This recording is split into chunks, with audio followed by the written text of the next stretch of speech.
हम और एक काल पढ़ा रहे थे। कल हमने इसके शासक के बारे में पढ़ा था, आज हम इसके प्रशासन के बारे में पढ़ेंगे और क्वेश्चन इसी टॉपिक से ज़्यादा बनते हैं, प्रशासन से।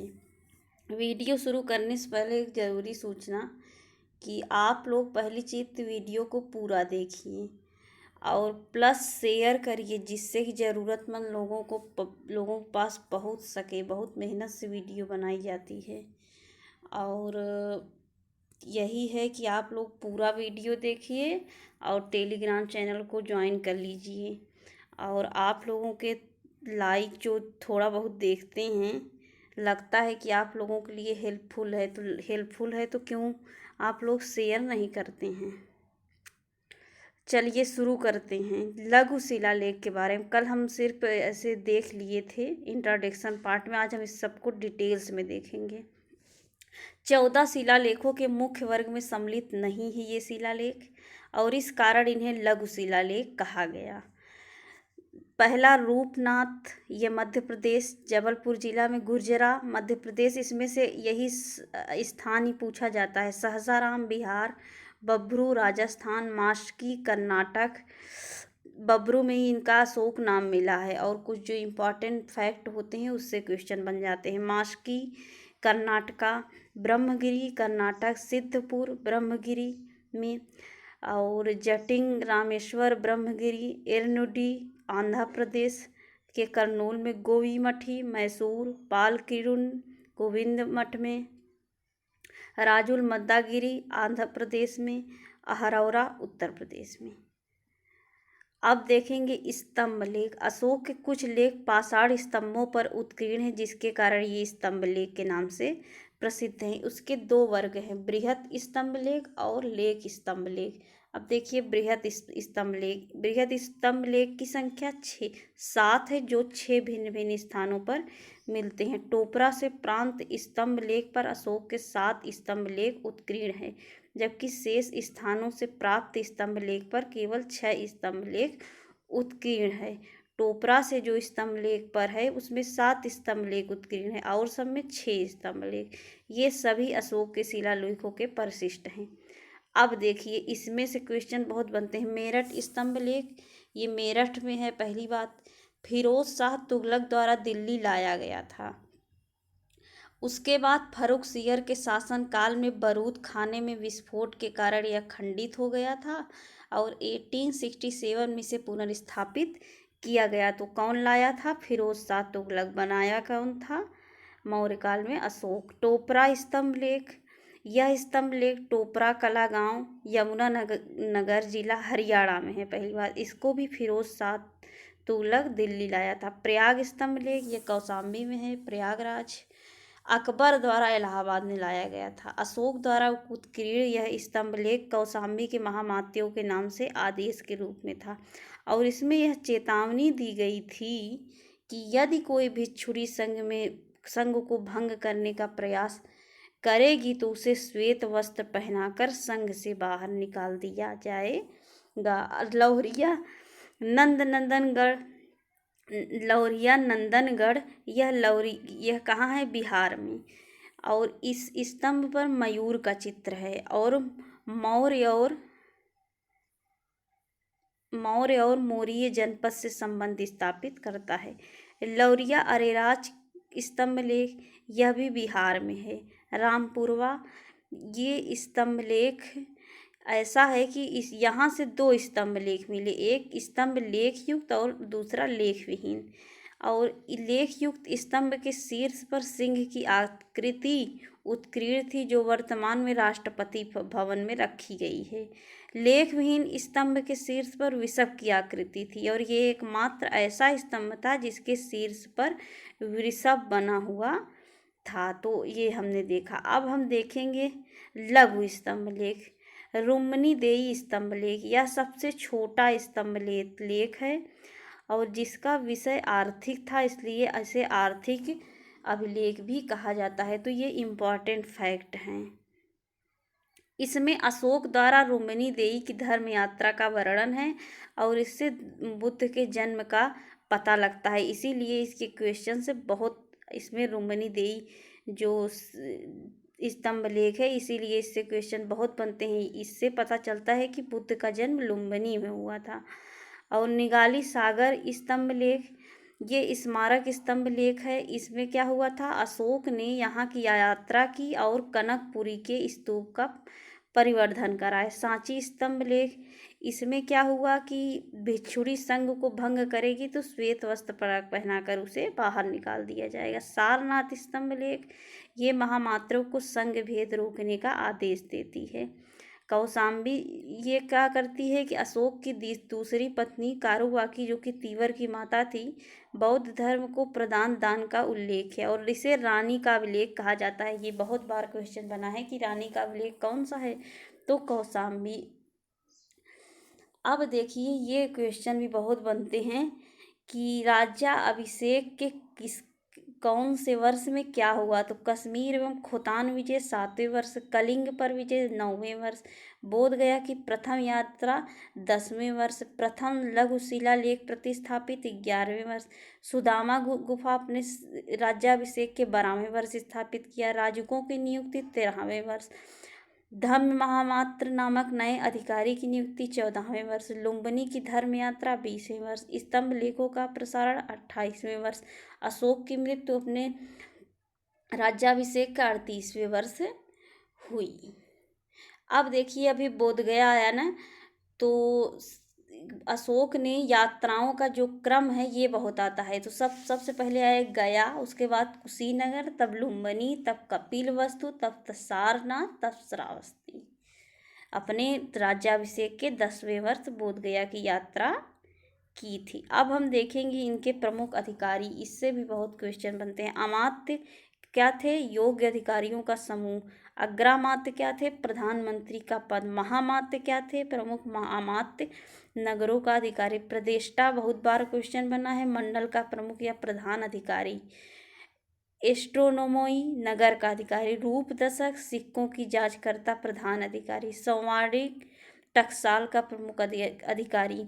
व्यवहारिक, दीवानी अदालत का मुख्य न्यायाधीश। समाहर्ता, कर निर्धारण का सर्वोच्च अधिकारी। सन्निधरता, जिसमें स्टार लगा है, मोस्ट इम्पॉर्टेंट है। राजकीय कोषागार और भंडारकर का संरक्षण। धम्म महामात्र, समाज में सामंजस्य की स्थिति बनाए रखना। अंतः महामात्र, सीमावर्ती क्षेत्रों में धर्म प्रचार करने वाला अधिकारी। स्तराध्यक्ष, महिलाओं के नैतिक आचरण को देखने वाला अधिकारी। राजुक, समाज में न्याय व राजस्व का अधिकारी। युक्तक, जिला में राजस्व वसूली का कार्य करने वाले अधिकारी। इसमें सब रटने वाली ये चीज है। महामात्र, स्पर्श गुप्तचर विभाग का प्रधान। कौटिल्य के अर्थशास्त्र में गुप्तचरों को गूढ़ पुरुष कहा गया है और राजू की स्थिति आधुनिक शासन में जिला अधिकारी जैसी थी। अब मौर्यकालीन अध्यक्ष देखेंगे। अर्थशास्त्र के अनुसार इनकी संख्या 27 थी। सुराध्यक्ष आबकारी विभाग देखता था। मुद्रा क्या करता था, मुद्रा करेगा और क्या करेगा। राजकीय चिन्ह, मुद्रा एवं पासपोर्ट से संबंधित। शुल्का, शुल्क से ही समझ में आ रहा है कि राजकीय धन और जुर्माने से संबंधित। लक्षणा, टकसाल का अध्यक्ष। कोषा, कोष की खजाने का मालिक रहेगा। लोहा अध्यक्ष, लौह से समझ में आ रहा है कि लोहा काम करेगा, तो ऐसे कुछ हम कॉमन सेंस से भी समझ सकते हैं। अकाराध्यक्ष क्या होगा, खानों का अध्यक्ष। सीताध्यक्ष, राजकीय भूमि। सूत्राध्यक्ष, कताई बुनाई। और कोष्ठागार अध्यक्ष, कोष्ठागार का अध्यक्ष। स्वर्णाध्यक्ष, कोष्ठागार का अध्यक्ष। लवणाध्यक्ष, नमक देखेगा। संस्थाध्यक्ष, व्यापार प्रबंधक। गणिका अध्यक्ष, गणिकाओं व वेश्याओं का निरीक्षण। पत्तनाध्यक्ष, पत्तन मीन्स बंदरगाह, बंदरगाहों का अधीक्षक। सूत्राध्यक्ष, जुआ का। नवाध्यक्ष, पशु चिकित्सक। नौका अध्यक्ष, जलमार्ग यातायात का अध्यक्ष। विविता अध्यक्ष, चारागाहों का अध्यक्ष। बंधनगारा अध्यक्ष, जेल विभाग का। सूना अध्यक्ष, कसाई खाने का अध्यक्ष। मानाध्यक्ष, समय तथा स्थान के निर्णय करने वाला अधिकारी। पन्याध्यक्ष, राजकीय व्यवसाय का अध्यक्ष। और कुन्याध्यक्ष, वनों से संबंधित कार्यों का अध्यक्ष। आयुधाध्यक्ष, अस्त्र शस्त्र के निर्माण व कारखानों का अध्यक्ष। पौता अध्यक्ष, मोस्ट इम्पॉर्टेंट, नापतौल वह तराजू का अध्यक्ष, सैन्य विभागाध्यक्ष, अश्व रथ पदार्थ तथा गज सेना के विविध अध्यक्ष। अब अशोक द्वारा भेजे गए जो दूत थे, इससे भी क्वेश्चन बने हैं कि अंत्योक कहाँ का था? सीरिया के राजा एंटियोकस थियोस द्वितीय। और तुरमय मिस्र का राजा था। और अंतिकिनी मकदूनिया के राजा एंटिगोस, ये भेजे गए दूत थे। मल सीरिन के राजा मागस, और अलिक सुंदर एपिरस के राजा अलेक्जेंडर। अब शस्त्र में उल्लेखित मुद्राओं के इससे भी क्वेश्चन बहुत बने हैं, जैसे कासारपड़, पड़, धरड़, ये क्या थे? चांदी व तांबे से निर्मित मुद्रा थी। सुवर्ण या सोने से मासक, तांबे का सिक्का, काकड़ी, तांबे से बना। लक्षणाध्यक्ष, मुद्राओं को जारी करने वाला अधिकारी। रूप दशक, मुद्राओं का परीक्षण। रूप से समझ सकते हैं कि रूप देखेगा, मुद्राओं का परीक्षण करने वाला अधिकारी। अब देखिए, प्रांतीय प्रशासन जो था वो 8 वर्गों में बटा था। प्रांत, मंडल, आहार, स्थानीय, द्रोणमुख, खारवटिक, संग्रहक, गांव। देखिए कैसे विभाजन, कितना अच्छा प्रशासन था। प्रांत प्रमुख अधिकारी इसका कुमार या आर्यपुत्र था। प्रांत से बना मंडल, इसको कमिश्नरी समझ सकते हैं। और प्रमुख अधिकारी इसका प्रदेष्टा था। इससे बना आहार, आहार मतलब समझ लीजिए जिला, इसका प्रमुख अधिकारी विषयपति या स्थानिक था। आहार से बना स्थानीय, 800 ग्रामों का समूह स्थानीय। द्रोणमुख 400 ग्रामों का समूह। ये भी क्वेश्चन बना है कि कितने ग्रामों का समूह क्या बना। खारवाटिक 200 ग्रामों का। संग्रहक 10 ग्रामों का समूह, इसका प्रमुख अधिकारी गोप होता था। असंग्रहक से ग्राम बना, इसका प्रमुख अधिकारी ग्रामणी होता था। तो ये आपको क्रम समझ में आ गया होगा। अब देखिए कर प्रणाली, कर कैसे लगता था? दुर्ग कर क्या था? दंड, मणिकर, मदिरालन, कारागार, मंदिर से होने वाली आय पर दुर्ग कर लगता था। राष्ट्र कर कब लगता था? बलि, वणिक कर, नाव कर, पत्तन कर, चारागाह कर, सड़क कर से होने वाली आय पर। सीता का कब लगता था? राजकीय भूमि से वसूल किए जाने वाला भू राजस्व। भाग, निजी भूमि से वसूल किए जाने वाला भू राजस्व और राजस्व का मुख्य साधन। और अशोक के अभिलेखों में भी ये उल्लेखित है। तो कई बार क्वेश्चन आया कि भाग और बलि क्या हैं? तो ये राजस्व कर हैं। ये सब कर नाम याद कर लीजिए। दुर्ग, राष्ट्र, सीता, भाग, बलि, विष्ट क्या थी? बेगार के भूमि में लिए जाने वाला कर। कर क्या था? बागानों से प्राप्त होने वाले फूलों व सब फलों से कर। हिरण्य बहुत बार आया है। नगद रूप से लिए जाने वाला कर। प्रलय, संकट काल में लिए जाने वाला कर। और पिंड कर, कई पिंडों या गांवों पर सामूहिक रूप से लगाया जाने वाला कर। पथिकर, समाहर्ता द्वारा गांव से वसूला जाने वाला अतिरिक्त कर। कोष्ठेयक, सरकारी जलाशयों के नीचे की भूमि पर लगाया जाने वाला कर। पार्श्व, व्यापारी को ज़्यादा लाभ होने पर उससे लिए जाने वाला कर। ब्याजी, व्यापार कर। वित्तीय, पशुओं की रक्षा के बदले लिए जाने वाला कर। परहीनक, राजकीय भूमि में पशुहानि करने पर लिया जाने वाला हर्जाना। सेना भक्तम, सेना के गुजरने वाले क्षेत्रों के निवासियों से लिए जाने वाला कर। रज्जू, भूमि के नाप के समय लिए जाने वाला कर। निष्क्रमण, निर्यात कर। शुल्क, सीमा कर व पथ कर। अब हम देखेंगे कृषि पद्धति कैसी थी मौर्य काल में। मौर्य काल में सभी प्रकार की फसलों का उत्पादन होता था। अर्थशास्त्र में धान की फसल को सर्वोत्तम माना गया, जबकि गन्ने की फसल को निकृष्टम माना गया। कौटिल्य के अर्थशास्त्र में एक वर्ष में 3 फसल उगाई जाती थी। ये भी क्वेश्चन बने हैं। हैमन क्या है? रबी फसल। क्रैस्मिक क्या है? खरीफ फसल। केदार क्या है? जायक फसल। ओके। अब देखिए व्यापारिक मार्ग, 4 व्यापारिक मार्ग थे।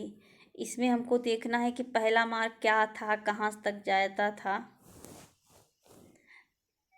देखिए पहला मार्ग पाटलिपुत्र से पुरुषपुर व ताम्रलिप्ति, इसका सबसे महत्वपूर्ण ये मार्ग था, जिसे उत्तरापथ कहा गया। दूसरा पथ था पश्चिम में पाटल से पूरब में कौशाम्बी के निकट उत्तरापथ से संबंध। तीसरा पद था उत्तर में श्रावस्ती से दक्षिण में प्रतिष्ठान तक। चौथा पद था पश्चिमी तट भड़ौच से मथुरा तक, जिसके मार्ग में उज्जैन भी पड़ता था। तो आज के लिए बस इतना है। वीडियो कैसा लगा फीडबैक ज़रूर दीजिए और इसको शेयर करिए। नया चैनल है, आपके सपोर्ट की ज़रूरत ज़्यादा है। तो आज के लिए बस इतना ही। Thanks for watching this video. पढ़ते रहिए।